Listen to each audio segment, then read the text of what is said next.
continuamos aquí en Alta Política, como todos los martes en vivo en la señal 2 de Somos Alta y tratando de analizar cómo votan los argentinos o cuál fue el criterio por el cual hoy tenemos los resultados que tenemos. Muy buenas noches, Julio Moreno. ¿Qué tal? Buenas noches. Gracias por invitarme. Teníamos un bloque muy político y un bloque económico, pero que tiene mucho que ver, obviamente, con la política. Bueno, yo los estaba escuchando en el bloque y evidentemente yo coincido con lo que dijeron, que la política está primero que la economía, pero la política tiene que asentarse en la economía y tiene que fijarse cuáles son las pautas de la economía para tomar las decisiones políticas. En definitiva, la política puede guiar a la economía o puede guiar cuál es el modelo, el sistema o lo que se quiera aplicar, pero también la economía tiene su gran respeto dentro de cualquier sistema, cualquier gobierno que se tiene que tener en cuenta, ¿no? No solamente la economía del país, sino la economía también afuera, porque no somos un ente aislado, no estamos en un solo lugar. ¿Qué pasa en el mundo? Lo que está pasando, en qué nos puede beneficiar, en qué nos pueden perjudicar y demás. O sea, no estamos aislados a un solo modelo, a un solo esquema, en donde vamos a decir, bueno, políticamente nosotros queremos hacer tal cosa, pero si económicamente no lo podemos hacer, evidentemente no se va a poder hacer. O sea, la última palabra, digamos, que la puede dar la economía.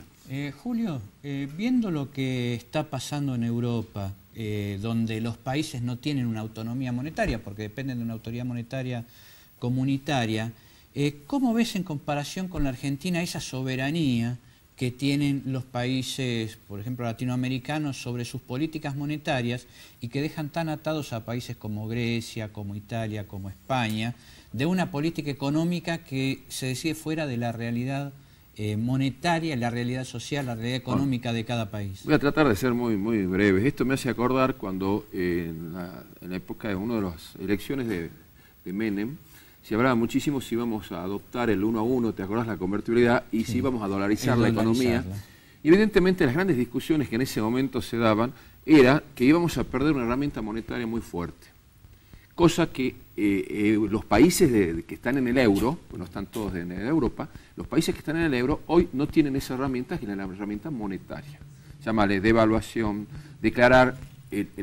no te voy a decir default, porque eso fue una cosa muy atípica que le hicimos, que dio el resultado y que más de un país lo están pensando en aplicar el modelo que usó Argentina, ¿no? Pero es una herramienta monetaria que no permite tomar decisiones de economía y especialmente de políticas monetarias. ¿Es como que se pierde de alguna manera cierta soberanía? Perdés totalmente. ¿Sabes por qué te lo digo esto? Porque estuve analizando... en la campaña del no de Francia para el acuerdo de Maastricht, en los considerandos de Philippe Séguin en su momento, que él anticipó de alguna manera lo que está pasando por la pérdida de soberanía que había, por el resignar esa potestad sobre la moneda. Sí, sí. ¿Cómo ves el futuro en ese sentido de países como Grecia, que por más que se le da plata, no pueden tener, hasta se habla de suspenderlos por algún tiempo? O sea, va a ser un tema muy delicado porque cada vez que le dan préstamos, evidentemente están inyectando dinero y ese dinero inyectado es inflacionario.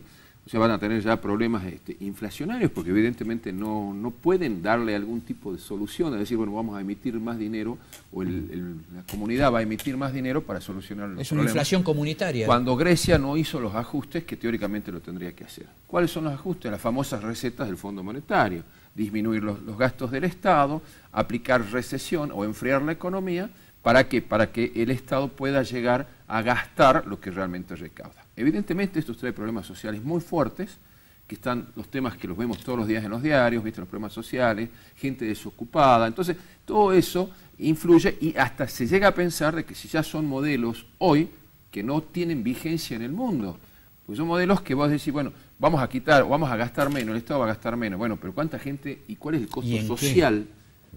¿Qué va a gastar? Bueno, vamos a hablar de la eficiencia del gasto, pero por otro lado vamos a decir en qué y cuál es la eficiencia y a esa gente que en este momento la puede beneficiar una política social del Estado, no la va a beneficiar más porque el Estado los primeros ajustes que va a hacer es disminuir la cantidad de empleados, eventualmente la cantidad de subsidios o bajar gastos que no sean, o sea, que no les representen utilidades que no sean beneficiosos para juntar los ingresos con los ingresos. ¿Se puede exportar el modelo argentino?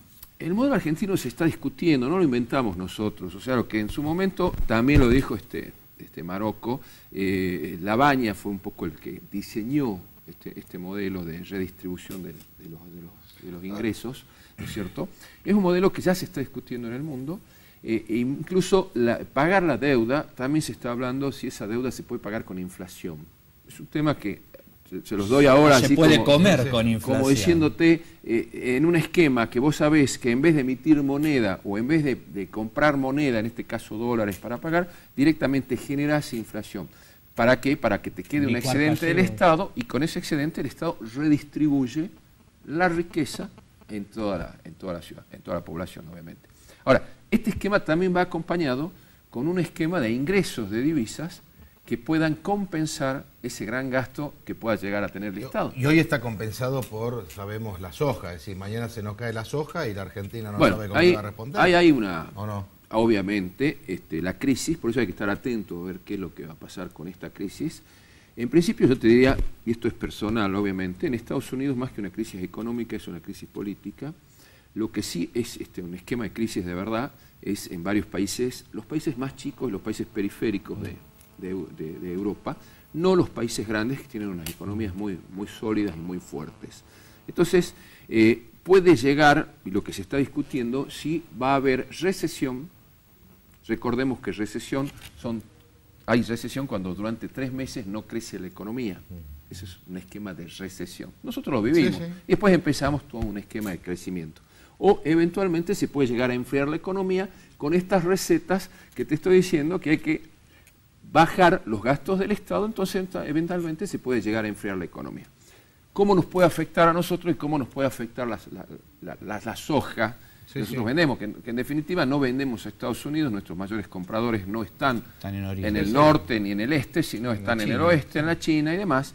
En la medida en que Estados Unidos baje su economía, disminuya su economía, y por supuesto va a generar menos necesidades a los países de Asia, ¿no es cierto?, para que consuman, y eso puede llegar a traer aparejado que los productos que nosotros fabricamos, llamámosle commodities, llamémoslo, para darte un ejemplo, la soja, puedan llegar a bajar en alguna medida. Yo personalmente no creo. No creo, creo que la crisis se va a solucionar de alguna manera. Puede ser que no llega a una recesión. Si hablamos de recesión, sí, ahí podemos hablar de que van a bajar totalmente, la crisis del 2008, que bajaron los precios totales, que no se podían vender. Fue tremendo lo que pasó. Hoy yo creo que el esquema no está dado en el mundo para tener una crisis de ese tipo. Pero sí puede llegar a hablar de enfriarse un poco la economía, entonces podría llegar a bajar un poco los precios de la soja. Pero ahora volvamos al país. Sí. El desafío nuestro es darle valor agregado a todos los productos. Para eso tiene que haber inversión, confianza, seguridad jurídica. Tiene que haber todo lo que eventualmente necesita el capital para radicarse en el país. Fíjate hoy un ingenio como Ledesma acosado por los ocupas, por ejemplo. Eso es parte, digamos, de un esquema que atenta, digamos, contra las posibilidades de la producción.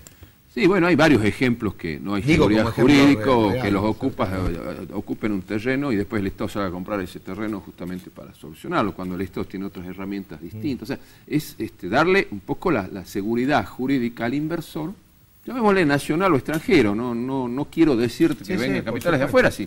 Argentina tiene casi 200.000 millones de dólares afuera.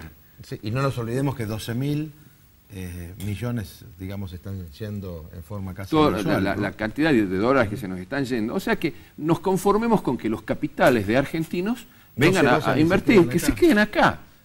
O sea, está entrando por un lado dólares por la soja y por otro lado están saliendo dólares, pero por eso una falta de confianza. Ahora, yo creo y espero, un poco adelantándome a la pregunta que sé que me la vas a hacer, espero que con este gran rotundo triunfo que tuvo nuestra presidenta, va a dar una cierta tranquilidad y estabilidad. ¿Se genera un shock de confianza? Generaría un shock de confianza en donde decir, bueno, las reglas van a ser tales y tales y eventualmente se van a cumplir. Eso puede llegar a servir este gran respaldo que se le dio electoralmente al modelo o a la presidenta, en donde en algún momento también se puede hablar de los ajustes. No te olvides que no podemos convivir con un esquema de inflación tan alto. Nuestras importaciones hoy están aumentando. ¿Pero por qué? Porque tal el exceso de consumo que hay, o la economía está tan caliente que la gente necesita seguir comprando, entonces no es suficiente la producción que se hace en el país y tiene que empezar a aumentar, porque esa es la explicación de por qué está aumentando. Y después se tienen que sincerar las tarifas, especialmente del gas y de la luz, y los subsidios también tendrán que ir disminuyendo. Entonces, esto le va a dar más certidumbre, más credibilidad al modelo, en donde los ajustes que se tienen que hacer va a tener un gran apoyo político justamente con este 50%. Realmente muy esclarecedor lo de Julio. Sí, realmente sí. Yo tengo una pregunta cortita, pero quiero que me des tu opinión personal. Esta fuga de capitales, esta fuga de dólares que tenemos, de alguna manera no quitan liquidez a la plaza local y balancean un poco ese recalentamiento que hay por el excesivo consumo. O sea, por un lado se van capitales, por cada dólar que se va son 4 pesos que no se invierten en la Argentina, pero son 4 pesos que salen del circuito monetario. ¿Cómo analizás vos este cortito? No, te lo hago cortita. Esa plata que se va es inversión que perdemos, no es consumo que perdemos, porque el consumo se inyecta por otro sector. Entonces, cuando vos inyectás esa plata, volvés a la inversión, evidentemente va a generar mayor cantidad de producción y demás. Ese es un poco el esquema. Y ahora la plata que se lleva por un problema de confianza, concretamente. Entonces esto creo que se va a apaciguar y vamos a tener que empezar a pensar en cómo producir, en cómo vender, en cómo exportar, y no ya los problemas diarios de la política, de los planes sociales, los subsidios y demás, que creo que ya es otro gran tema, ¿no? Cuando se habla del populismo y del tema de los subsidios, que son 70.000 millones o más.